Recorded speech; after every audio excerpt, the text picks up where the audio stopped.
kids are willing to work hard. They practice hard. They'll even work out hard. But man, food is so difficult to get them to understand. Training without proper nutrition is like pouring water into a bucket with holes in it. Talk about the importance of carbs, proteins, fats when it comes to performance. People demonize carbs. It's like carbs aren't bad. All right, cramping. How do you avoid it? And when you're in the middle of it, what's the best thing to try to get out of it?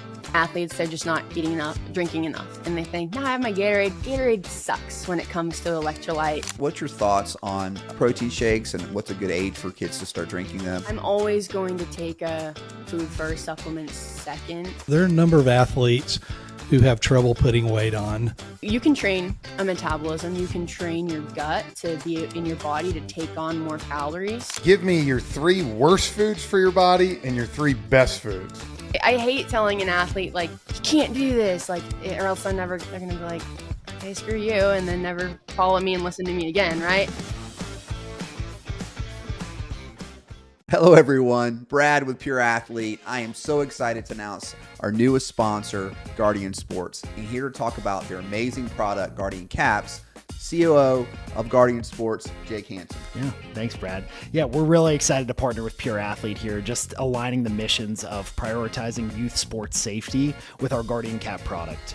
The Guardian Cap is a lightweight, less than 7-ounce product that's one size fits all, that fits over any existing football helmet. The Guardian Cap is currently used by the NFL, CFL, 90+% of FBS NCAA teams, and over 350,000 athletes around the world. We're excited to partner with Pure Athlete just to help grow the game of football and help allow these athletes to play the game they love without the repercussions. If you want to learn more about Guardian Caps, go to guardiansports.com and reach out to us from there. Welcome back here to Pure Athlete. I am Jeff along with Britt and Brad. How are we doing today, guys? Doing good. I'm feeling a little bit off or guilty that, we're having a nutritionist come on, and I had a large pepperoni pizza last night for this show, and so I'm not feeling Can we give a shout out to Mellow Mushroom again? We can give a shout out. Yeah, we do them as a their sponsor. crust is healthy. It's whole wheat crust. I mean, carbs are good sometimes, but I'm hoping to get that do nothing sponsorship the next day. So 6 Oreos while you're watching football at 11 o'clock at night, probably get yelled at for that. I don't want this show to become about like my dietary issues. It's not, because this is about athletes. I had dark. That's right. A former athlete. I had dark chocolate almonds, so I tried to have a little bit of good with that. But. Yeah, and this one always it's funny because you always playing baseball those years, we would have different nutritionists that would come in and talk to the team in spring training. And I always laugh because every other year you'd have one you like, right? You'd have the one that come in, look, I know you're going to have a drink on the plane. I know you're going to have something, and then you had the one that come in, you can't do this, and we're like, all right, get her out of here. We don't want her back. The nice ones. Yeah, you got to be realistic too, right? Like you're going to splurge. So we all had nutritionists come in and talk, but then your after game spreads, were they nutritional? When I played, no. Now they are. Yes. So now, like each team's got a nutritionist that goes with the team on the plane. They get the meals. Now, again, like I said, look, there's going to be garlic mashed potatoes. Yeah, it's not like you can't do it, but there's definitely not. It's a bigger emphasis. Yes, it's not what you used to have. Yeah. It used to be a free-for-all. Donuts every day, like I think they've realized that's not great. I saw people like John Kruk. Well, we used to laugh because when we go to Wrigley for a day game, Andrew Jones would always, there was a McDonald's across from Wrigley Field, and he would get like 100 double cheeseburgers. Oh my gosh. Delivered in, and guys would eat them. And I remember always thinking, this can't be good right before you go play to have 2 double cheeseburgers sitting on your boiler. So. Okay, well, we're off to an interesting start for so nutrition episode. Why don't you bring our the expert on guest before we start giving our opinions, which are all wrong. Yeah, we're this is an episode that I think is pretty important if we're talking to families who are trying to figure out and navigate this youth sports journey. And the truth of the matter is that what you put in your body is fuel, and we're doing all these things to make sure that our kids perform at their peak, on game day. And if we don't give attention to the way they fuel themselves up, both from a liquid standpoint and from a food standpoint, then we're kind of being stupid. Yep. So we wanted to, you just heard all we know about it. So we wanted to bring in some expertise. And so today we've brought in a sports nutritionist. Kelsey Poulter is joining us. She was a college athlete, and we'll let her tell kind of her story. But Kelsey, welcome to the show. Thanks for having me, guys. Don't worry, won't call any of you guys out on the nutrition stuff. No one's perfect, but thanks for having me. I'm happy to be here. We're used to it. Don't worry about it. Yeah, we're three lost causes, so help the younger athletes that have a chance. Yeah, we're past the point of having any kind of performance. Anything is important. So, yeah, we're about one of the later stages of our life here. So give us your background, kind of playing ball, and then how you got into what you're doing now. Yeah, so I played. That's kind of my story. Is I actually played Division II basketball in Colorado. It was a lot of fun. I loved it.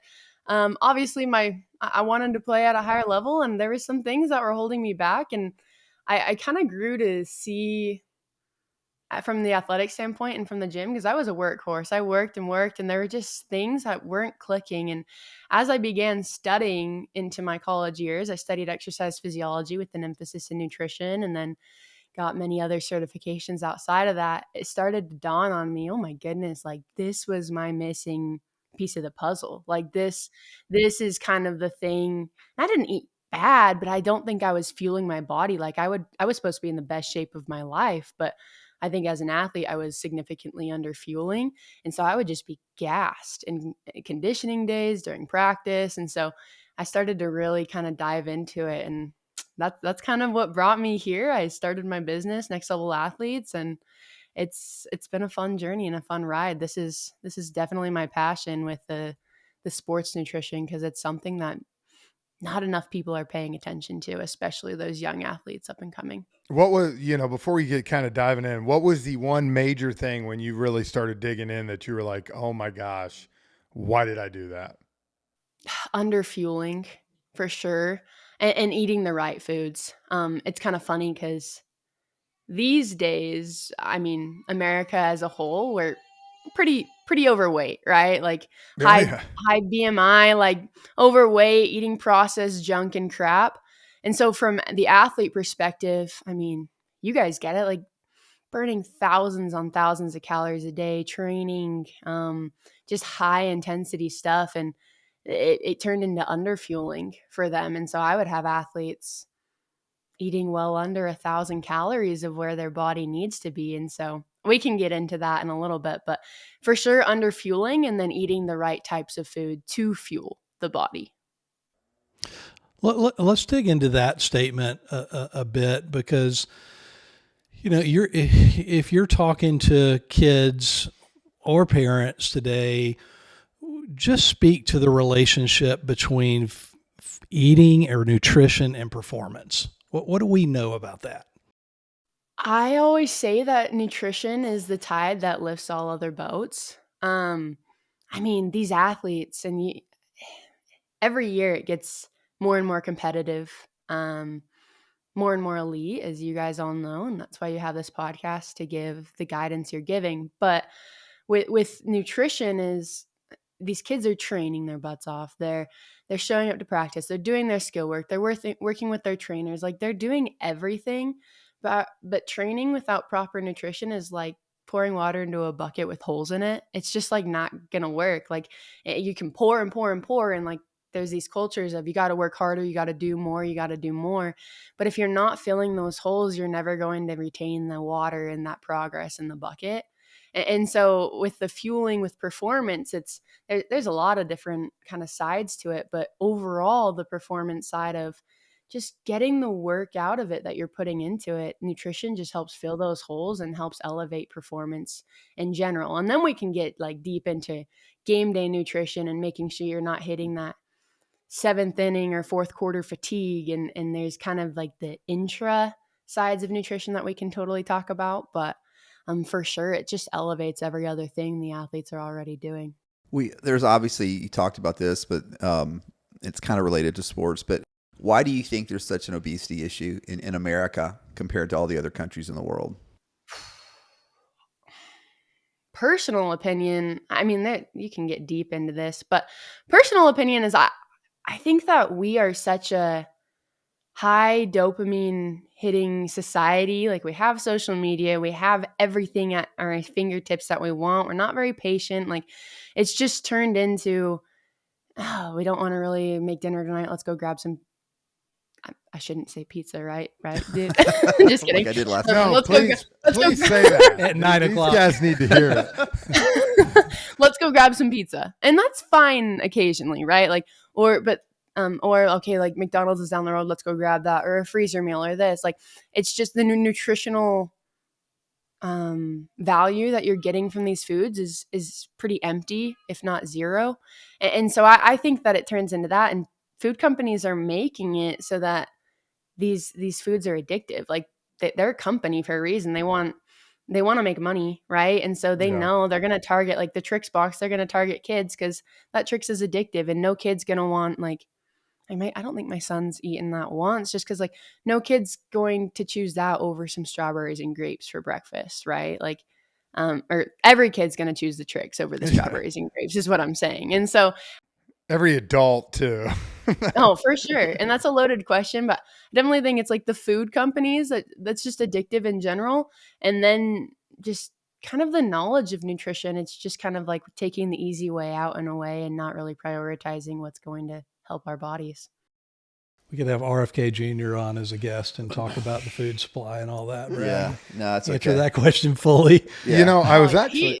He would be able to answer that way more in depth. I'm not going to get into the politics side of it. Yeah, but, nor are and we. then the sedentary, right? Like, you have people who are just not moving their bodies. Everyone has a desk job. Well, Jeff Hughes went to Europe this past summer. Well, that's what I was going to say. You know, I can sit there and answer that. Like, in Italy, you know, everything was fresh, man. Like, you know, spread out. You ate salad. Like, I don't know. It was just a different experience. And you were walking everywhere too. Yeah. So you're exercising a lot, like you talked about, but you had a lot of carbs and it didn't feel heavy. No, not at all. But you're also, think about it. It's not like you have Uber Eats and you got this at your disposal where you're going. Like, if you're going to eat, you eat. And then, there's probably a lot less hormones and a lot less, bad stuff in those. Or it's, pure. Yeah. Cause you know me, I ate the heck out of pasta over there, and I actually went for 10 days and I lost 2 pounds. Yeah.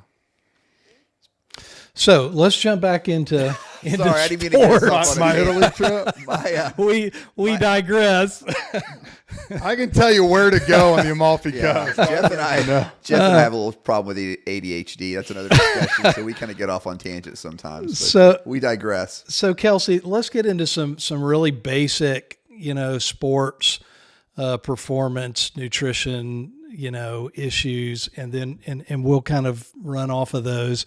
Talk about the importance of carbs, proteins, fats when it comes to performance, and why we need all of those, any of those. Just give us your thoughts on all that. Yes. Okay.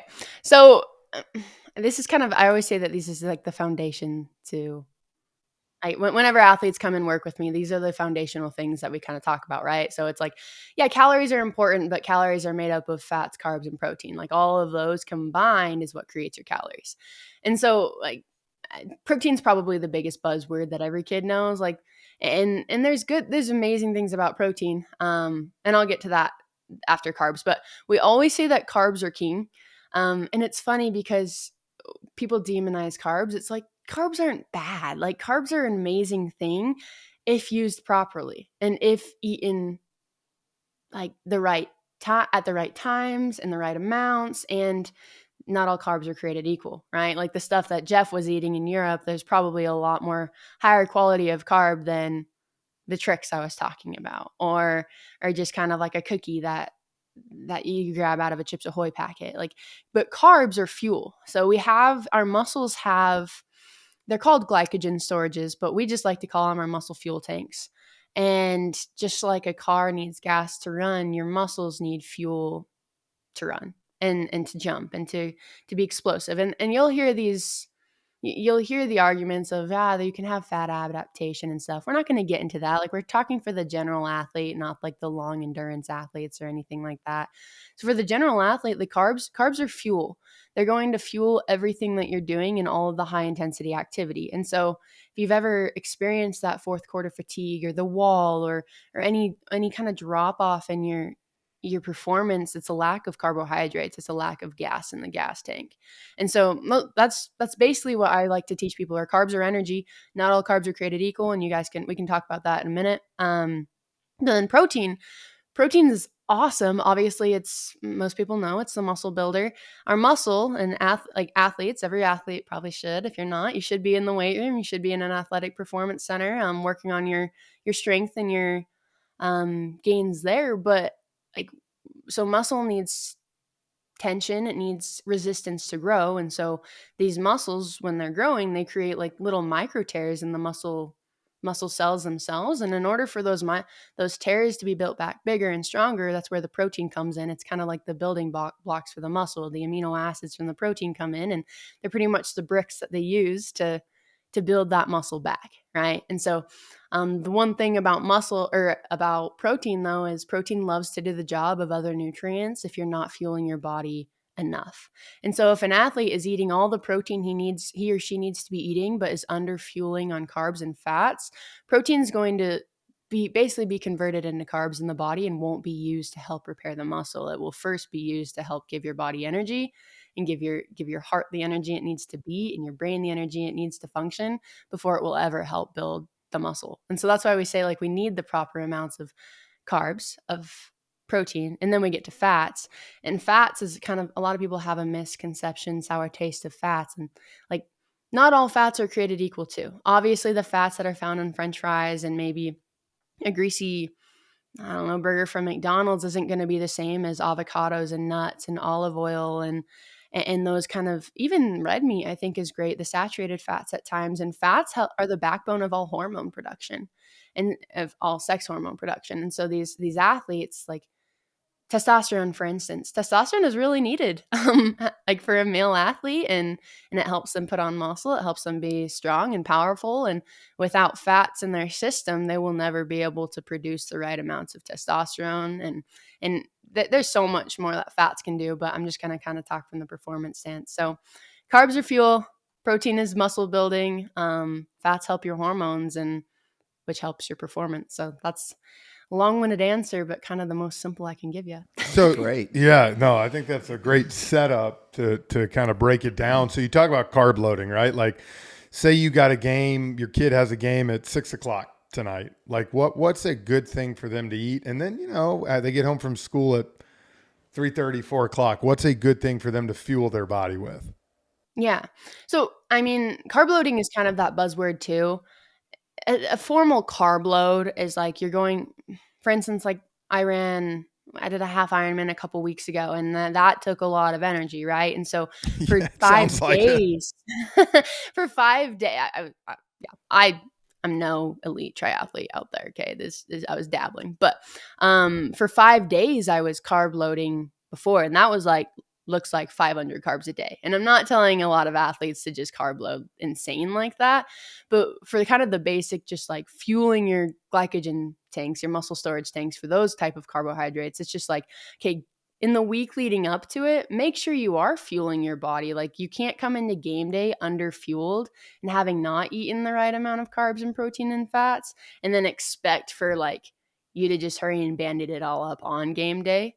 But if you've just had like balanced meals all the way up to it, kid gets home at 3 p.m. We like to, it's a kind of a 4-2-1-0 principle that we can talk about. But basically 4 hours out, we want them having a full game or a full meal. So if the game's at 6 p.m., if possible, it could be 3 to 4 hours out. If they get home at 3, let's have a full meal with some rice, some chicken, stay lower on the fats, because fats are harder to digest on game day and when you get into that. And so we want to stay a little lower on game day for fats. And then 2 hours out, we like to just have a higher carb snack. And so that could look like some dried mangoes. That could look like an apple. It could look like granola bar with some dried fruit. I think that's easy. And then 1 hour out, we can talk about electrolytes. We like to be sipping on electrolytes. And then during the game itself is usually when I recommend a sports drink to kind of just keep those stores, those muscle stores, the glycogen stores topped off. So what do you think about like post game? What should they be doing immediately after a match or a game? Drinking and eating. Just a balanced meal, like the carbs, fats, and protein. And I appreciated what Jeff was saying earlier. It doesn't have to be as complicated as a lot of people make it, especially in the beginning. Athletes use up so many calories. Like, I'm not saying to just go get like crap after your game, but it's okay occasionally to go eat a pizza, have some chocolate milk, and just like refuel your body. But like from kind of an everyday standpoint after a workout or a game, balanced fats, balanced carbs, balanced protein. So that could look like, I mean, if they want, it could be, you could do a pita pizza where you get like a whole wheat pita and you make a pizza on that and you have chicken on that for your protein. You have your carbs from the pita pizza. You have a side salad for your greens. You have another like fruit salad for your fruit and your extra carbs. And then you add some avocado or on the side as well, do the salad for the fats, right? Like it doesn't have to be super complicated. We just like just eat. It's like athletes, they're depleting those stores. You got to eat. So Kelsey, you mentioned the 4-2-1 plan and that, I can see that being easy to execute. Like if you're a high school football player and you got a game at 7:00 on a Friday night, many of our young people are playing tournaments on weekends. And so, whether it be volleyball or basketball or tennis or baseball, whatever, they have a game at 9:00 in the morning. So they can't get up and eat at 4 or at 5. They have a game at 9:00 in the morning. They may have another game at noon. So an hour or two between matches or games. So take us through, if you have a client and I've got to imagine you have clients who are doing that, what should they be doing, as far as eating in the morning? Again, we're wrestling with middle school and high school kids that, it's hard to get them to do the right things, but what's your recommendation? Yeah. First of all, like before I get into that, I've seen I've kind of been following your podcast and I loved, I forget who said it, but they said, let your kid drive the journey. Like let your kid pave the way. For the parents, like you can't force feed your kids. Like you can try, you can be on them and stuff, but like if they don't want it, then like they're going to have to suffer the consequences, which is probably really hard to watch as a parent. But education drives compliance, right? And so if kids can understand why, and so like, yeah, have them follow me. Like I'm trying to always sell athletes on this, but if they can understand why performance is or why nutrition is so important for their performance, then they'll be bought in. Then they'll start getting up and actually eating something, even if they don't feel like it, etc. So that's just a little preface. No, I but love for that. for the games itself, that's a great question because I get a lot of questions on that, and especially tournament days. I usually cut out the 4 and say, okay, 2-1, and then in between the games. And so what that means is like, most athletes are going to be up at least 2 hours before their game, unless their game is 5 minutes down the road. So most athletes like just get food in ASAP, even if that's 90 minutes before, like your body will use it. So it's just a higher carb snack. And so that could, or it's just a smaller breakfast. So you could do like I like the Kodiak cake oatmeals. Like that's just super easy to pop in the microwave, eat, like throw a banana on top.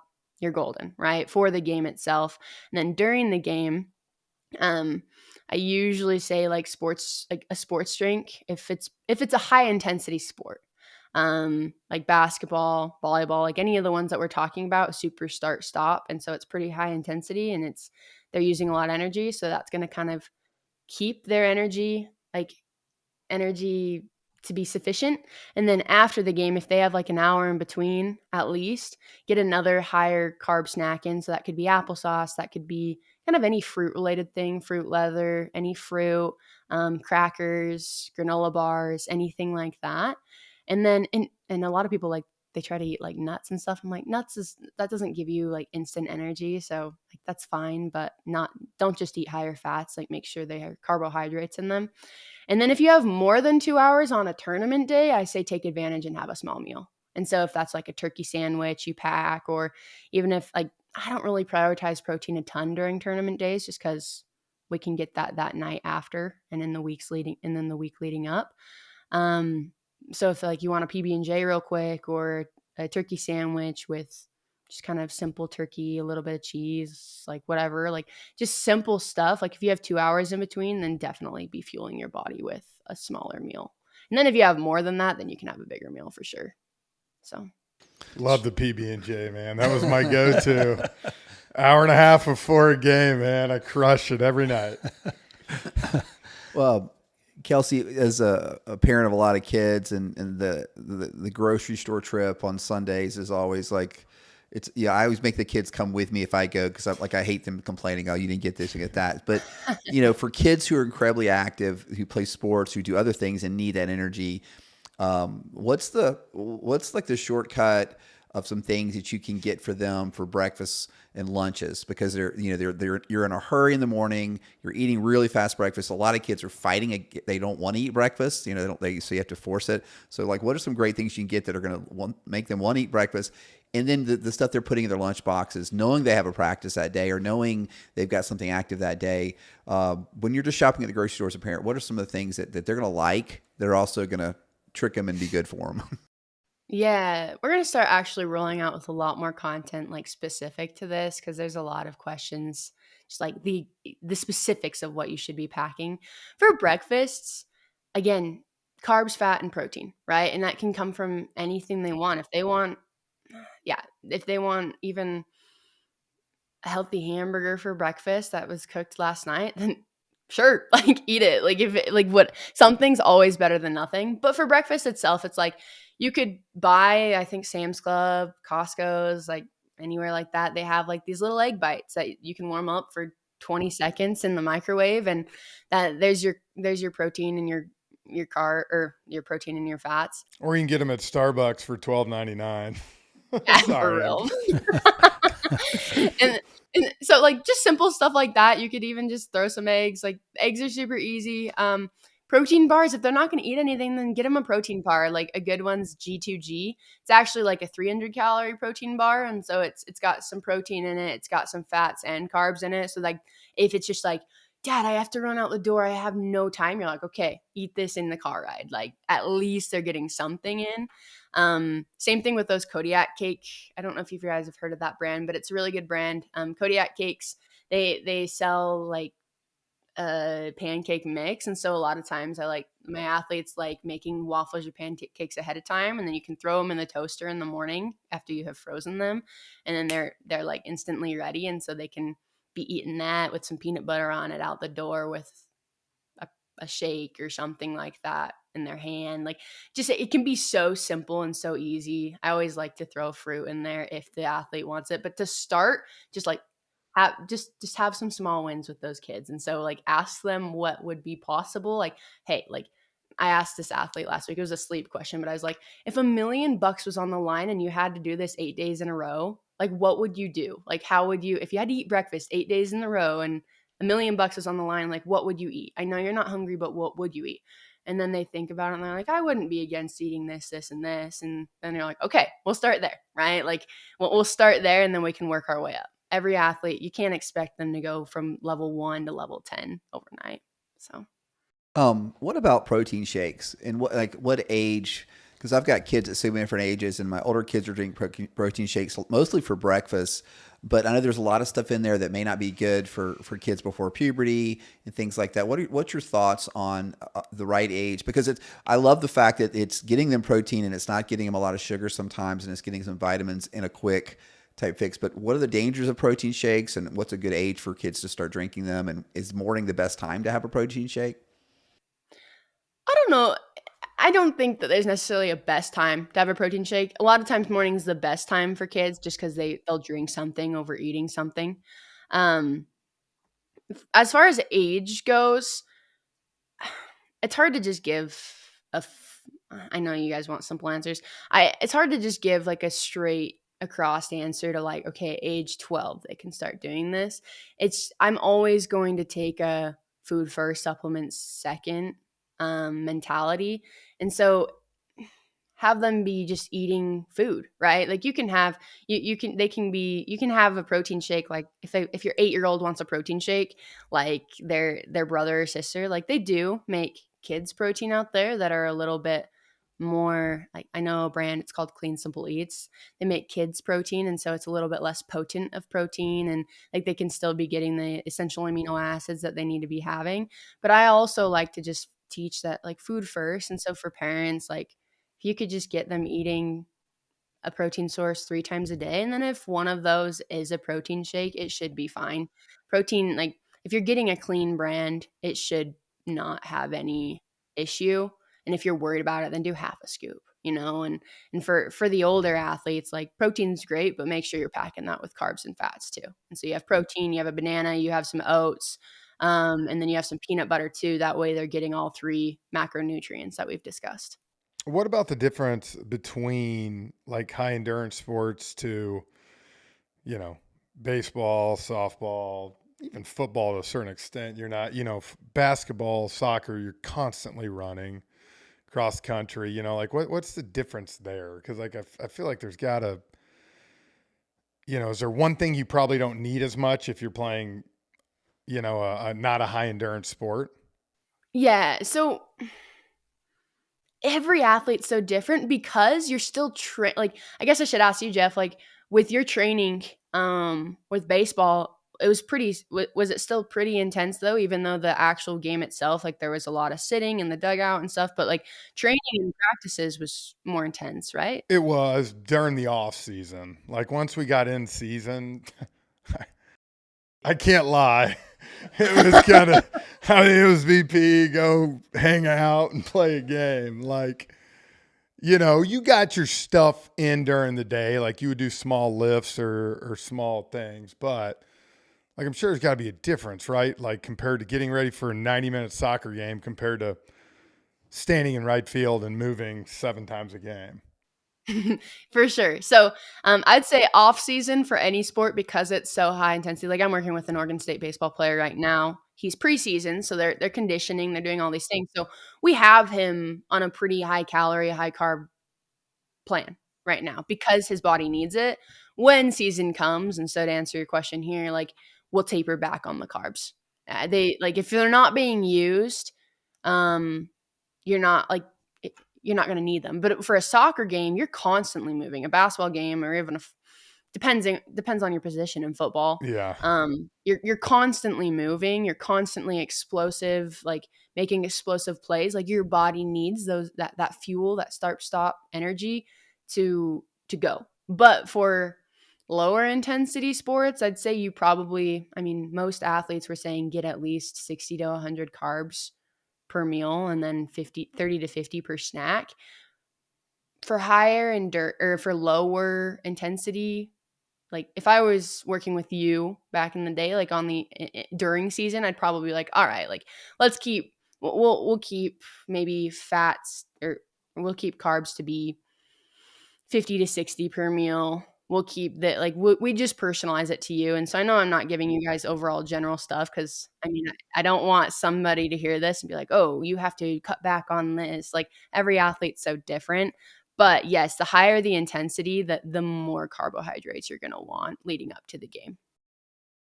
What about kids who, we talked about that we live in a society that has a lot of obesity today, but there are a number of athletes who have trouble putting weight on, and who, are bean poles and they need to bulk up. What's a healthy way to approach that? Is it just pile on calories? I know this. It's not Smoothie King shakes, because I did that for one off season, put on 25 pounds, and had the worst baseball season of my life. So that's I went the I went anti-endorsement from of Smoothie King. 220. I went from 220, and this goes to show you though, and why we have you on. I know this is a joke, but I didn't know how to educate myself. Sure. Like I wanted to put on weight, and I literally was like getting massive amounts of protein, honestly, from Smoothie King when Katie was, my wife was a senior at Georgia, and I would train there. I'd go do this, and I went from like 220 to 245.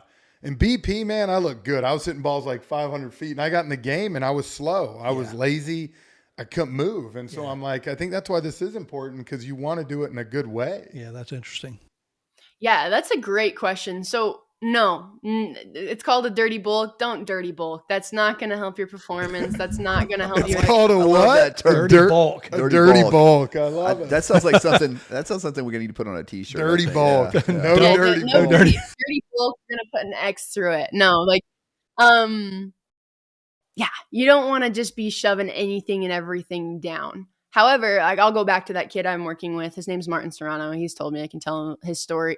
So he's a freshman right now, and when he was getting recruited by Oregon State, they were like, we need you to come. He's a catcher, and so they're like, we needed to come with another 20 pounds on you. But obviously, he needs that speed. He needs that strength. Like, he didn't want to just dirty bulk it, right? And so like it was super fun. He's a great athlete, great kid, and he was one that was under fueling by about 1,000 calories, even though he thought he was eating enough. And so for kids, it's like, you could be thinking that you're trying to eat as much as you can. You're like, I just can't gain weight. I guarantee you will be gaining weight if you're eating enough. Like, I guarantee you. I had this kid, another baseball player. I think he's a D3 school, but he's one of those kids that you would probably, and he's called himself a beanpole. He's like 6'4", 155. And he's like, I've just never been able to gain weight. And he needs that power, obviously, to hit a bait. Like, you guys know that. And so for him, it's like, okay, like, he's eating about 4,500 to 5,000 calories a day, which before he was eating about 3,000, thinking he was eating enough because he was so full.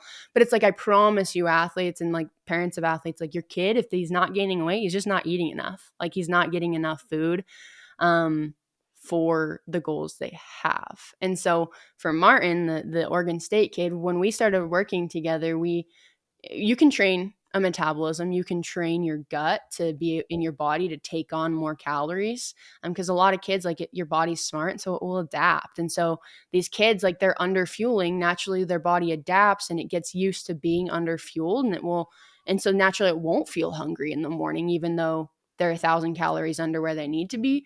So if you feed up, if you give your body even more calories, let's say 500 extra each week until you're finally starting to see the scale go up, your body and your appetite will adapt with it, which is really cool. Like, now we have athletes that are starving, like that. These athletes, they were eating 3,000 calories. Now they're eating 4,500. And if they miss one snack or meal, they feel like they're starving because their appetite has revved up with it. And so with Martin, it's like, we started that within 3 months. He had put on 15 awesome pounds. His speed PR increased, his muscle increased, and his, like, all of his PRs in the weight room had also increased, which is all what we want for performance, right? We want them all to convert. And so for him, it was just like getting him on a schedule of, this is how many calories you need each meal. These are the protein, fats, and carbs, and here's some options. And he saw some awesome benefits. So, long-winded answer to. No, I love That's that. interesting. No dirty bulk. bulk. No dirty No bulk. dirty bulk. But you will gain weight if you're eating enough. Dirty bulk has been kind of the theme of my life, I think. So it's going to have to be kind of a shock to my system. You are a dirty bulk. Yeah. Well, wait a minute. If you're going to go there, she dabbles in half Ironmans. You dabble in pickleball. So, I mean, come on now. There's not a relationship there either. So Yeah. I got my dirty bulk issues. What do you dabble in? I dabble in dirty bulking, I guess. All right. Okay. All right. I'm taking this somewhere. I got somewhere. Okay, if y'all go. are just going to argue like 5-year-olds. All right. Cramping. We see a lot of athletes, man. We turn on Saturday, Sunday. And I mean, I'll go Friday with high school football, and you constantly see cramping and constantly see it. How do you avoid it? What are the things to do? And when you're in the middle of it, what's the best thing to try to get out of it? Okay. Electrolytes. So a lot of people, you guys all know that word. What it, like, electrolytes, it's sodium, potassium, and chloride are the main ones for athletes. Cramping comes from a lack of sodium, typically. So sodium is lost through sweat. And athletes, they're just not eating enough, drinking enough. And they think, I have my Gatorade. Gatorade sucks when it comes to electrolyte. It's just like, don't come at me, Gatorade. But Gatorade's awesome for the carbohydrate side, sucks for the electrolyte side, unless like you get their higher, like they're starting to come out with kind of more electrolyte. The right kind.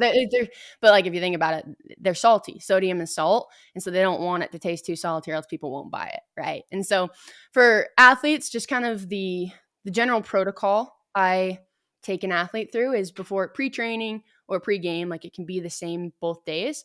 And this is from, his name's Dr. Andy Galpin. So if anyone wants to look him up, he has an awesome podcast on this too. But 500 milligrams before and 500 milligrams after, it's kind of our electrolyte sandwich. And so 500 before, 500 after. So that looks like liquid IV packet an hour before training or a game.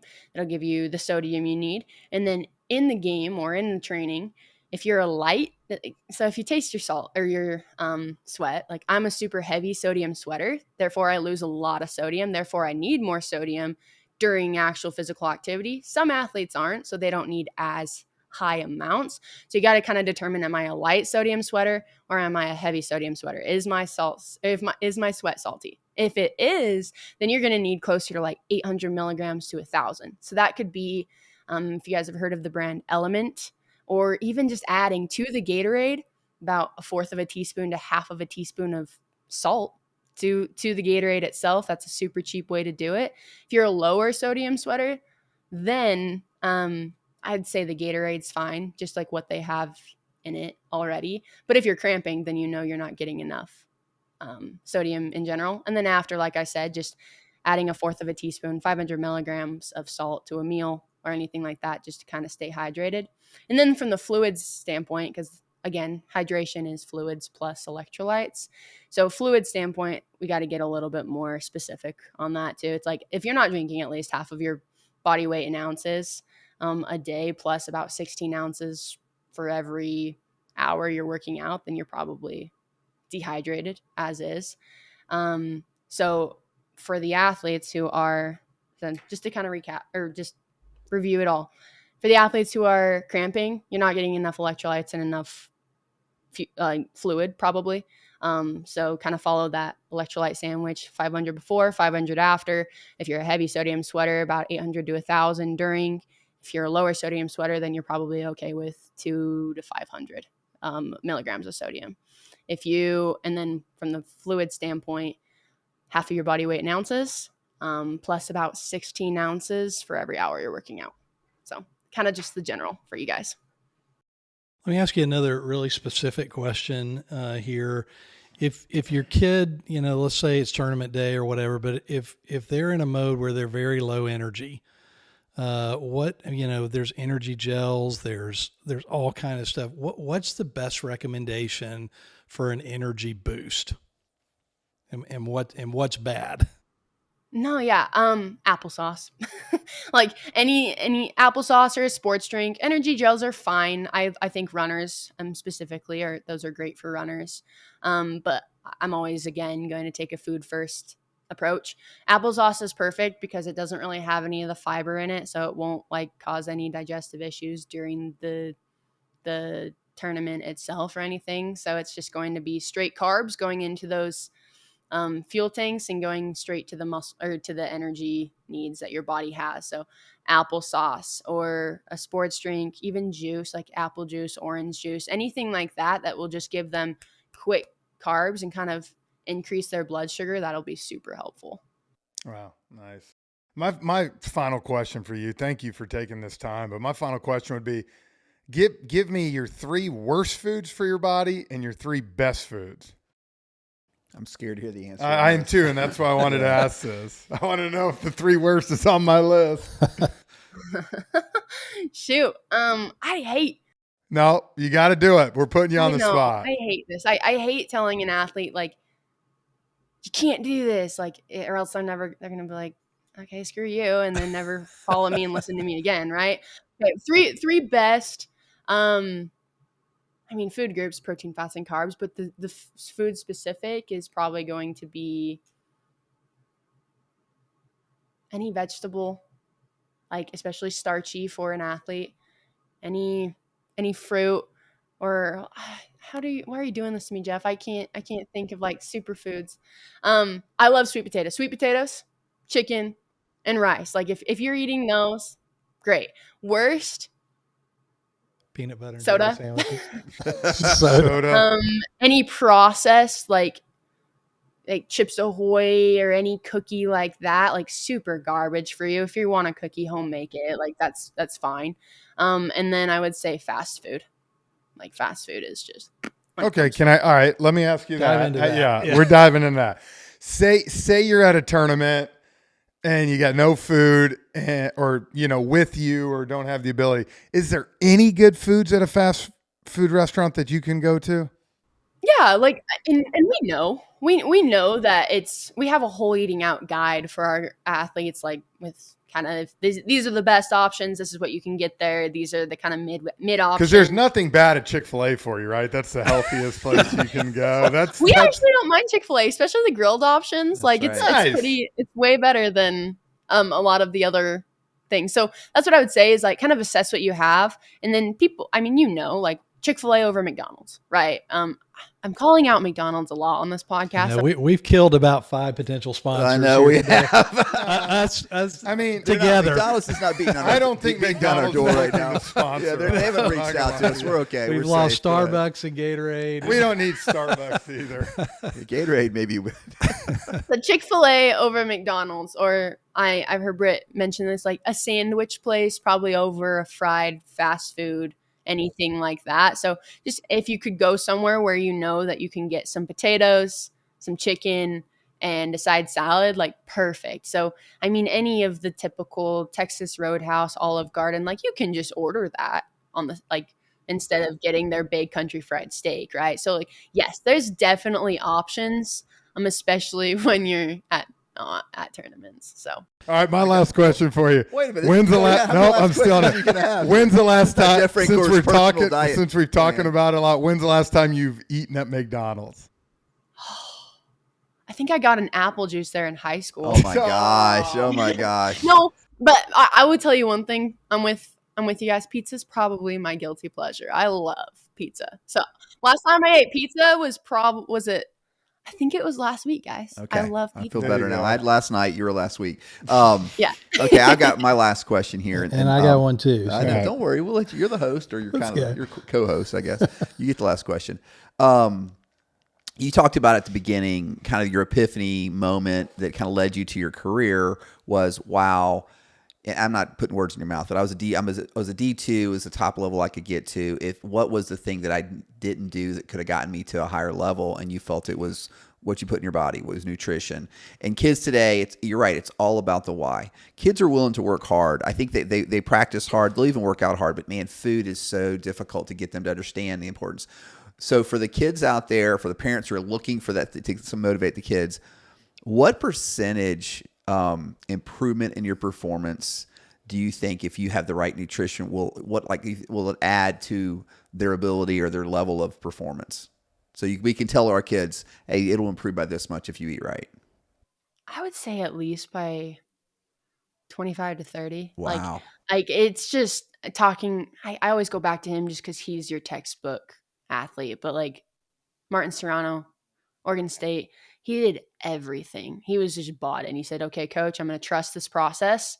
Let's do this. He gained 15 pounds, but his speed increased and his strength increased and his muscle mass increased. Like that.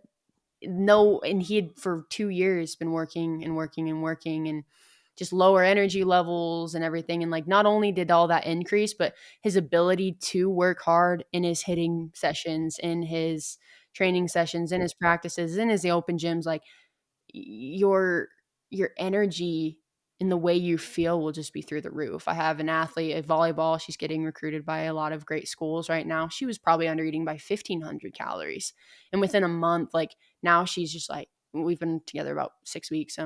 She's like, oh my goodness, my anxiety's like gone. I'm sleeping better. I didn't even know I was missing this in my performance. Like you guys, like these athletes have set this expectation of what they think a good performance is. And it's like, it's going to blow the roof off once you start actually feeling your body. So I would definitely say about 25 to 30% at least. So Kelsey, actually last question. Well, two questions. First of all, tell us, tell our audience where they can find you on social media. Yeah, my Instagram is Kelsey Poulter, KELSPOULTER. I love it. It's fun. We put out a lot of content for exactly the people that you're talking to. So that's where I am on Instagram. Next Level Athletes, we have an Instagram too that's linked in my bio, and that's our coaching program. So if any of you guys are interested, we'd love to have you on board. It's a super fun environment that we create. Awesome. And then I want to ask you a completely unrelated question. I thought this is where you were going, and I was like, he's got my question. A lot of our young athletes aspire to play D1 sports. That's what they all dream for. And the reality is that there are a lot more kids playing D2 and D3 today and having positive experience. And you started off this whole thing talking about what a great experience you had playing D2 basketball. Can you just tell our audience, because we're in a place where D1 opportunities are decreasing for kids because of transfer portals and all those types of things.